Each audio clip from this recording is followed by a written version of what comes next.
Madame la conseillère administrative, Monsieur le Président, l'exil forme une marque indélébile sur celles et ceux qui le vivent. C'est un arrachement par de soi, même si parfois l'exil est volontaire. C'est une fêlure avec laquelle il nous faudra vivre, il nous faudra composer toute notre vie, et bien souvent aussi celle de nos enfants, parce que ce type de fêlure se transmet d'une génération à l'autre lorsqu'elle est incarnée dans les familles. Mais de cette douleur, de cette difficulté, en général, j'ai une forme. Une appétence particulière pour la vie, peut-être d'autant plus lorsqu'on a senti qu'on pouvait en être privé.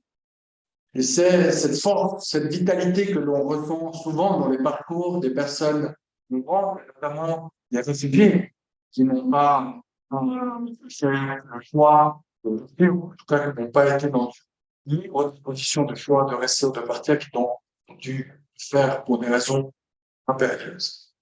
De cette force, on le sait, naît souvent de l'art, de la culture, de la musique, des engagements associatifs, citoyens, une sensibilité particulière et bien souvent, cette douleur est transformée en énergie vitale.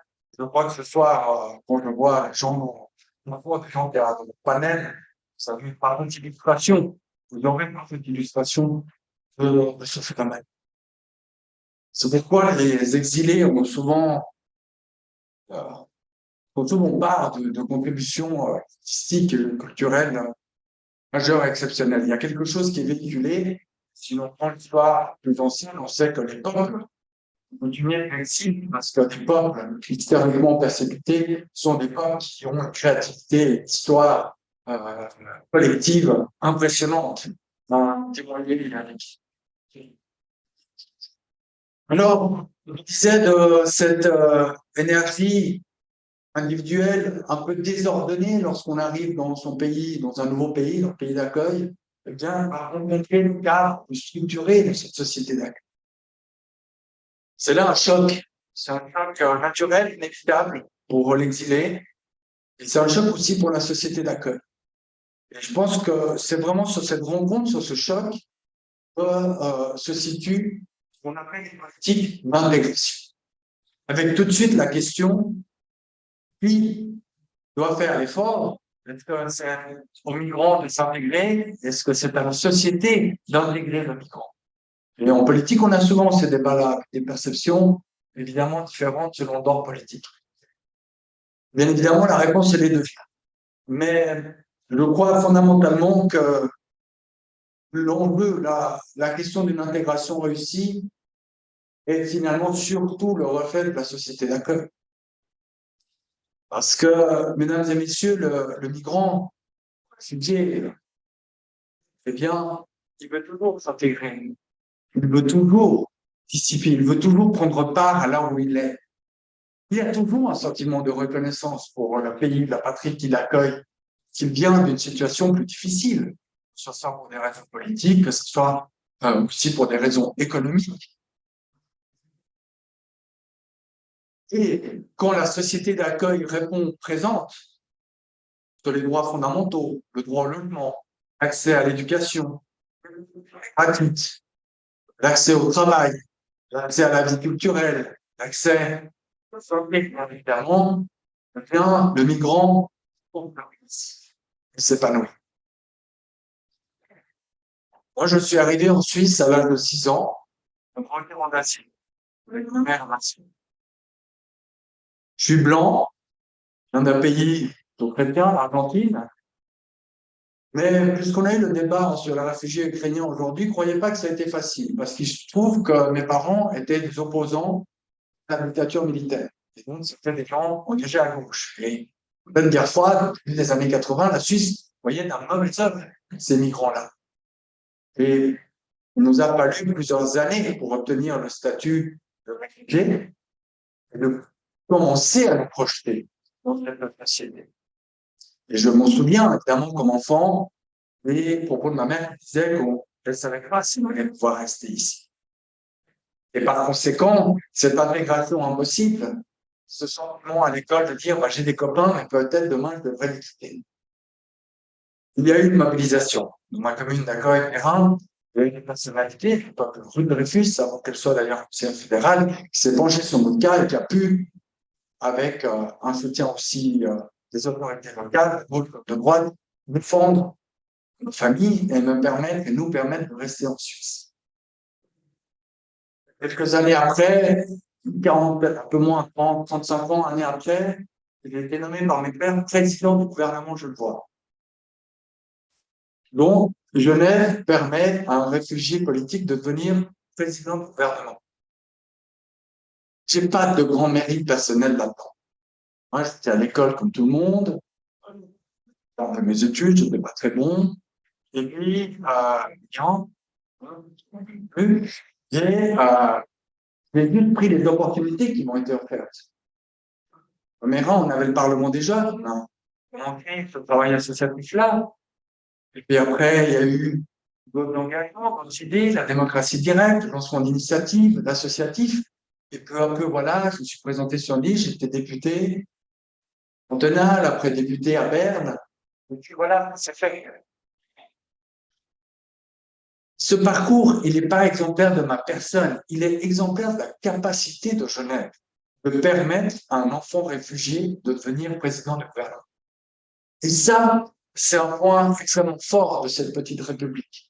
C'est comme par son histoire, par son identité cosmopolite, comme ça a été rappelé par Christina Kitsos, par les vagues successives de migrants depuis le Moyen-Âge, à vrai dire, jusqu'à nos jours, eh bien, Genève a pu se nourrir de cette diversité-là, se composer de ces énergies désordonnées que j'évoquais, pour finalement leur permettre de s'intégrer, pour les magnifier, pour montrer qu'elles ont un apport, où les personnes peuvent se construire sur ce terreau favorable. Et ce terreau cosmopolite, notre tonton, eh bien, il est le reflet de cette Genève internationale aussi. Comme ça, il est le pendant local de la Genève internationale. J'ai toujours vu une conjonction des deux choses.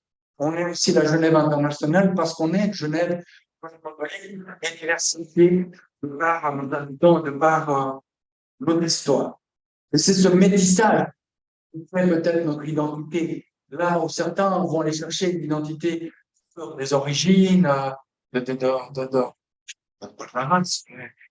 un autre siècle, heureusement, mais voilà, certains en sont là. Nous-mêmes, sur les identités pures nationales, sur ces croyances, il y a une espèce de pureté originelle, pureté culturelle originelle, eh bien, à Genève, on sait que c'est faux. Il n'y a jamais eu cela. Mesdames et messieurs, à 2 pas d'ici, nous avons trouvé des ruines incroyables, faisant sur le parking de Saint-Antoine, avec une couche du Moyen-Âge, surtout une couche de l'époque romaine. 2000 ans, que trouve-t-on?